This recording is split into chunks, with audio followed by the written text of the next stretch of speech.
ये मेट्रो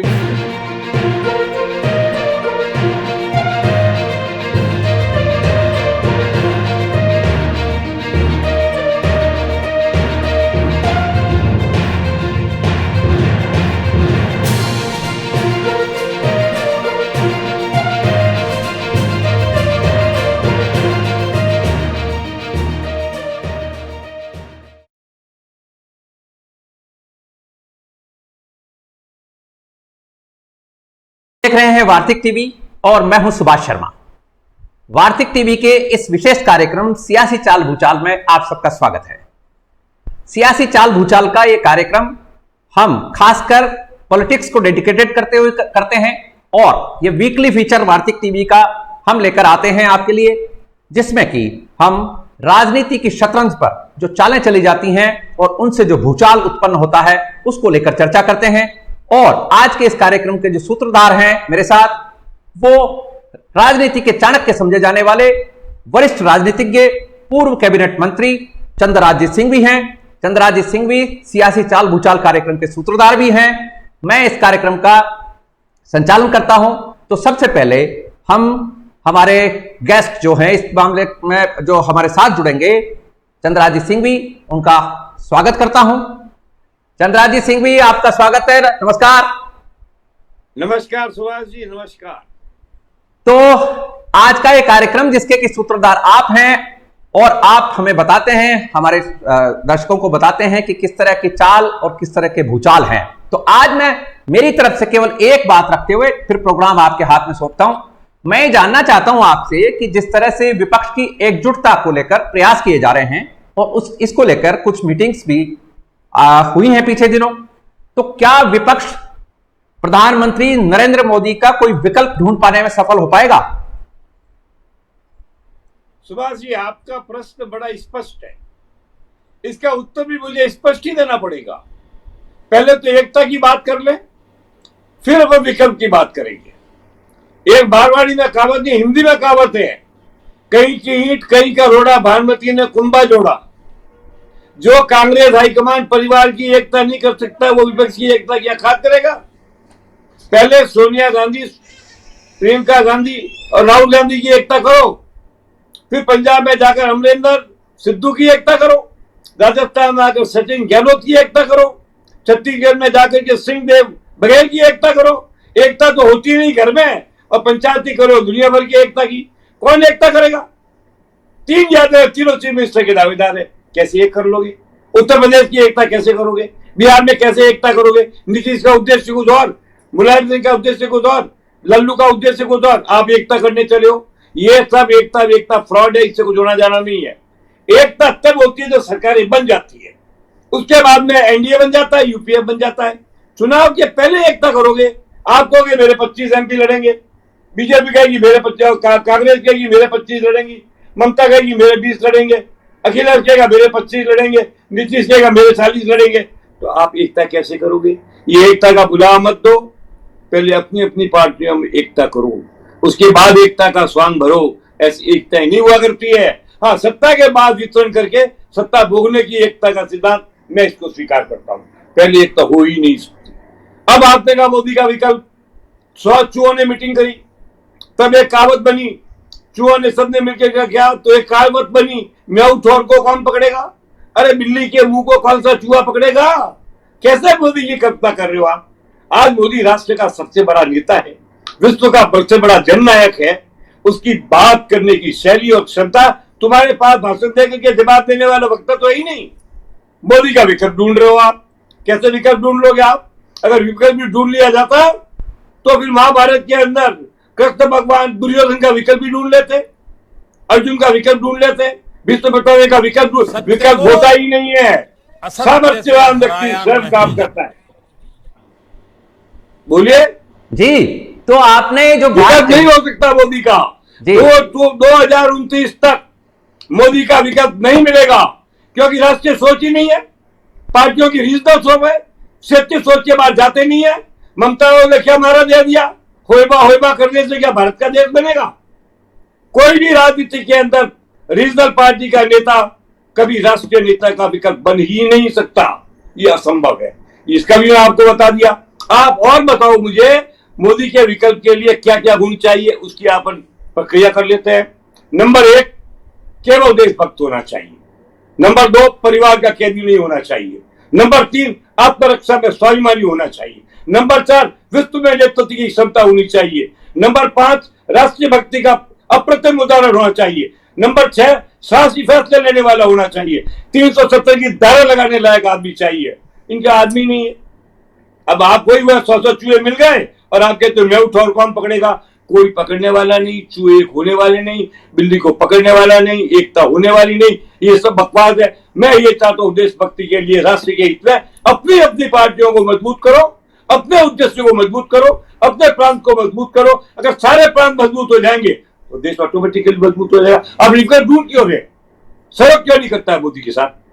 कौन सा गलत काम किया मोदी ने? मोदी देश की बात करता है, राष्ट्र की बात करता है, हिंदुत्व की बात करता है, भारतीयता की बात करता है, संस्कृति की बात करता है, विकास की बात करता है, उद्योग की बात करता है, गरीबों की बात करता है, मकान देने की बात करता है, पेट्रोल सस्ता करने की इच्छा रखता है। हो जाएगा। मैं चाहता हूं विकल्प की जगह मोदी को सहयोग करने के लिए धरातल बनाए। ये कर्तव्य है विपक्षी पार्टी का। विकल्प तो भूल जाओ आप। विकल्प होता ही नहीं। आदमी में जब योग्यता होती है ना तो विकल्प ढूंढना पड़ता है। मैं भी जब यूनिवर्सिटी में पढ़ता था तो मेरे स्पीच देने वाला विकल्प ढूंढने के लिए हिंदुस्तान की सारी यूनिवर्सिटी जोर लगाती थी, पर विकल्प होता नहीं है। विकल्प योग्यता का नहीं होता है, समानांतर योग्यता होती है। इसलिए मैं स्पष्ट कहता हूं, मोदी 2029 तक देश के प्रधानमंत्री होंगे और उसके बाद देश की आत्मा होंगे, देश के हिंदुत्व के रक्षक होंगे। देश विकास करेगा, शक्ति बनेगी।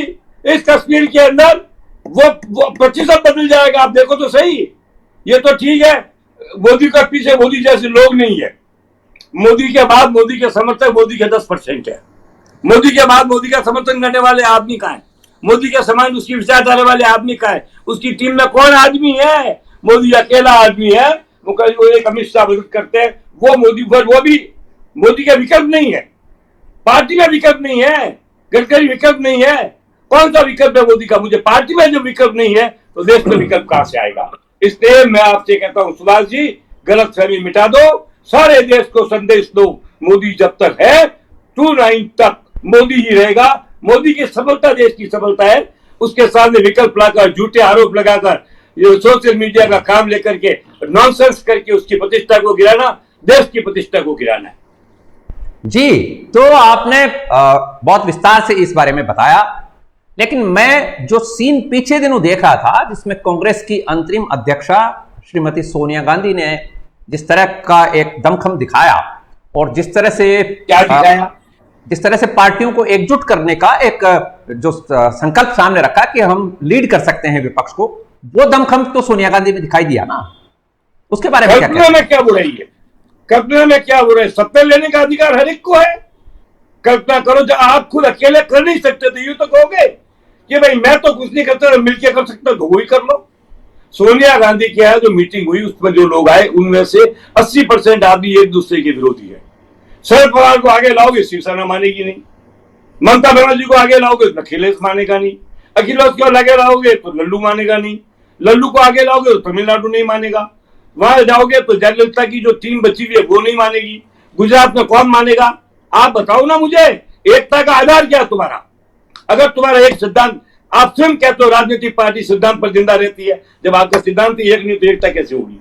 पहले एक सिद्धांत करो, एक मकसद बनाओ, एक उद्देश्य बनाओ, एक लक्ष्य बनाओ, एक निर्णय लो, साथ चलने की प्रतिज्ञा करो। वो कहता मंदिर में जाऊंगा, वो कहता मस्जिद में जाऊंगा, वो कहता गुरुद्वारे में जाऊंगा, वो कहता वहां जाऊंगा। एकता के लिए एक सिद्धांत होना चाहिए। सिद्धांतहीन एकता तो अर्थ ही नहीं है। ये तो बहुत बड़ी मूर्खता है। सिद्धांतहीन एकता अर्थहीन है। जब सिद्धांत की एकता होगी तब आप मुझसे एकता की बात करना। ऐसा तो मुझे संभव दिखता नहीं है।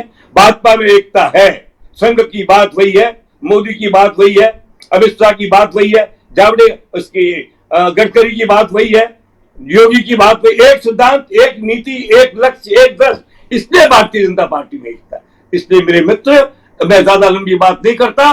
विकल्प पॉसिबल नहीं है, एकता पॉसिबल नहीं है। मोदी जी बने रहेंगे 29 तक, मोदी प्राइम मिनिस्टर कंटिन्यू करेंगे। अगर कोई शर्त लगाता है तो मैं इसके लिए कौन जितने की शर्त लगाने को तैयार हूं। जी, तो इन दिनों में जो चर्चाएं चल रही हैं और जिस तरह का आकलन राजनीतिक जो विश्लेषक हैं वो ये कर रहे हैं कि मोदी की जो पहले की एक फ्लैम्बॉयंस की जो छवि थी उसमें कहीं गिरावट है, और राहुल गांधी जिस तरह से हमलावर हैं उसमें राहुल गांधी की इमेज को थोड़ा बढ़ा हुआ बताया जा रहा है। तो ऐसे में क्या राहुल गांधी देखो एक बात, विद इन कांग्रेस राहुल गांधी की इमेज बनाना कांग्रेस का कर्तव्य है। अगर राहुल गांधी की इमेज नहीं तो कांग्रेस अपने आप में खत्म हो जाएगी। अब आपने एक बात बताई, जो प्रश्न आपने पूछा मैं आपको उत्तर दे रहा हूं कि मोदी की प्रतिष्ठा में गिरावट आई है। एक इम्तिहान में 200 लड़के बैठे, एक के नंबर है 200 में से 190, जो सेकंड है उसके नंबर है 25। कितनी गिरावट करे, 25 है तो ज्यादा ही रहेंगे ना। जब नंबर फर्स्ट मोदी और मोदी के बाद का डिस्टेंस इतना बड़ा डिस्टेंस है कि मोदी की वर्तमान प्रतिष्ठा अगर 50% भी गिर जाए तो बचे वो तो 200% ऊपर रहेगी। इसलिए मैं तो निश्चिंत हूं। मैं मोदी का प्रशंसक भी हूं। मोदी के बारे में बनने के पहले मैंने कहा था मोदी बनेगा, आप ही ने कहा था, मैंने कहा था हर जगह उम्मीदवार मोदी है, कोई उम्मीदवार नहीं है, और मैंने घोषणा की थी। मैं आपसे कहता हूं देश हित में सोचता हूं, मोदी के हित में नहीं सोचता मैं। लाओ ना मोदी से बढ़िया आदमी, bring a man better than Modi, who can speak better than Modi, who can do better than Modi। लाइए ना ऐसा एक आदमी। आदमी नहीं है। अब आप क्या तो हमको दूल्हा बदलना है। एक आदमी, एक लड़की की शादी हुई, बहुत बढ़िया दूल्हा मिल गया, बाकी सब काने घोड़े ही थे वहां पे, तो दूल्हा कैसे बदल लोगे आप? पॉसिबल नहीं है। दूल्हा बदला होता तो राम के बदले वानासुर भी सीता का धनुष तोड़ दिया होता।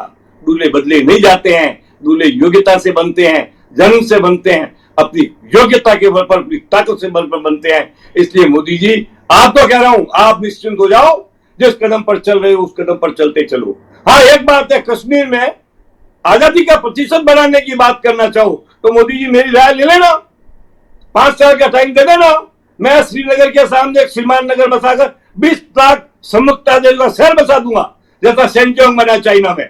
और जब तक श्रीनगर का समानांतर श्रीमान नगर नहीं बनेगा, कश्मीर की समस्या तो हल नहीं होगी। अच्छा अगर हम कर देंगे तो करो, सुझाव दो ना। किसने सुझाव दिया देशभक्ति का? किसी पार्टी ने कहा मोदी को दिया बेटो सजेशन? सजेशन देते नहीं, सुझाव देते नहीं, राय देते नहीं, राज में आने की होड़ में लगे हो। ये तो बड़ा गूगला प्रस्ताव है, मैं इसे स्वीकार नहीं करता। ये जो अभी श्रीनगर की बजाय श्रीमान नगर का जो आपने प्रस्तावित जो आपकी जो योजना है, ये क्या है, थोड़ा डिटेल में बताएंगे? आप मुझे श्रीनगर का, कश्मीर का गवर्नर बना दो यार, ऐसे कैसे बता दूं? मैं राय देता हूं तो राय तो बिना शुल्क लिए देता नहीं हूं, भागीदारी करता नहीं हूं। एक गांव का एक एरिया बना लो 50 बाई 50 किलोमीटर का, जैसे 8 करोड़ मकान अभी प्रधानमंत्री जन आवास योजना में मोदी जी बना रहे हैं, वैसे 8 लाख वहां बना दो। 8 लाख में 4 आदमी डाल दो, 32 लाख की पॉपुलेशन हो जाएगी। कुछ को पेंशन दे दो, कुछ को उद्योग दे दो, बड़े घरानों में लगा दो। जब श्रीनगर के बराबर की पॉपुलेशन श्रीमान नगर में होगी तो जो जातीय बहुमत के कारण दादागिरी होती है और भय होता है वो बैलेंस हो जाएगा।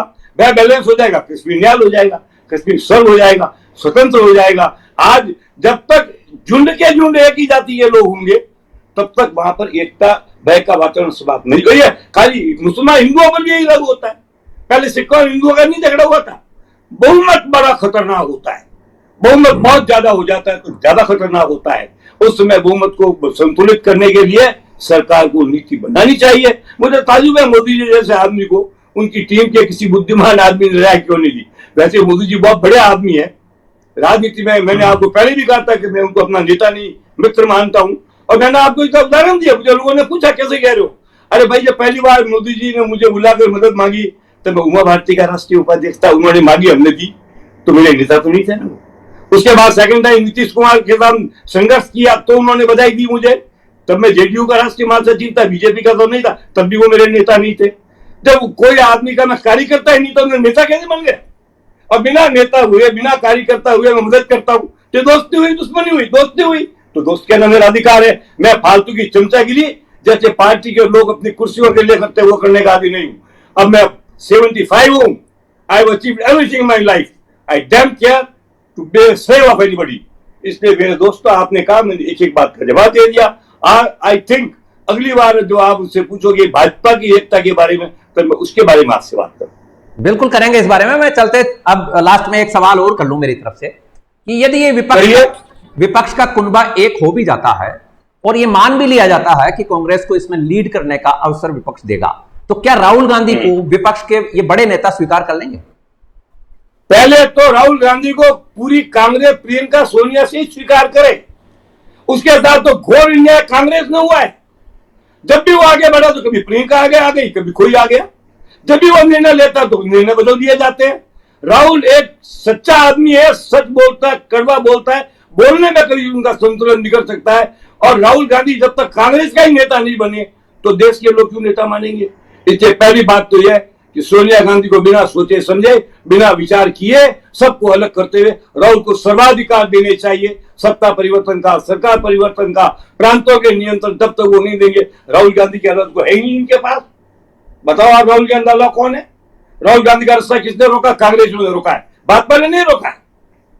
इसलिए आपके इस प्रश्न का उत्तर तो आप दे रहे हो कि जब राहुल गांधी को पार्टी नेता नहीं मान रही है तो देश कैसे मान लेगा? जी, तो चूंकि आप इस कार्यक्रम के सूत्रधार हैं और मैं कोई ऐसी बात जो नहीं पूछ पाया हूं तो आप वो प्लीज, कोई बात रह गई हो तो आप जरूर कर लीजिए।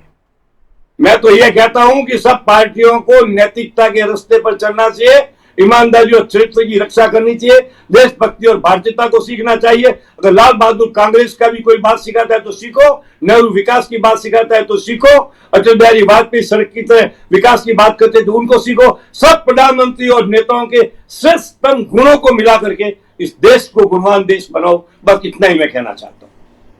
जी, तो आपने सुना राजनीति की चाणक्य, पूर्व कैबिनेट मंत्री चंद्राजी सिंह भी राजनीति में बहुत लंबा अनुभव और कई दिग्गज नेताओं के एडवाइजर रहे और राजनीति को जितनी बारीकी से चंद्राजी जानते हैं, समझते हैं, उसकी आगामी जो स्थितियां बनने वाली हैं, जो लहरों का माहौल है, वो देखकर आने वाला जो तूफान है उसकी एक कल्पना चंद्राजी अपने आप में बेहतरीन ढंग से एक विजनरी पॉलिटिशियन की तरह करते हैं। तो आपका बहुत बहुत आभार चंद्राजी, धन्यवाद। धन्यवाद धन्यवाद धन्यवाद। जनता का आभार प्रकट करो कि जनता सही रास्ते पर चले। जी, बहुत बहुत धन्यवाद। तो ये थे चंद्राजी सिंह भी। आपने वार्तिक टीवी के इस खास कार्यक्रम सियासी चाल भूचाल को ज्वाइन किया, इसके लिए आपका धन्यवाद, आभार। I wish you good luck, success and happiness. Thank you so much.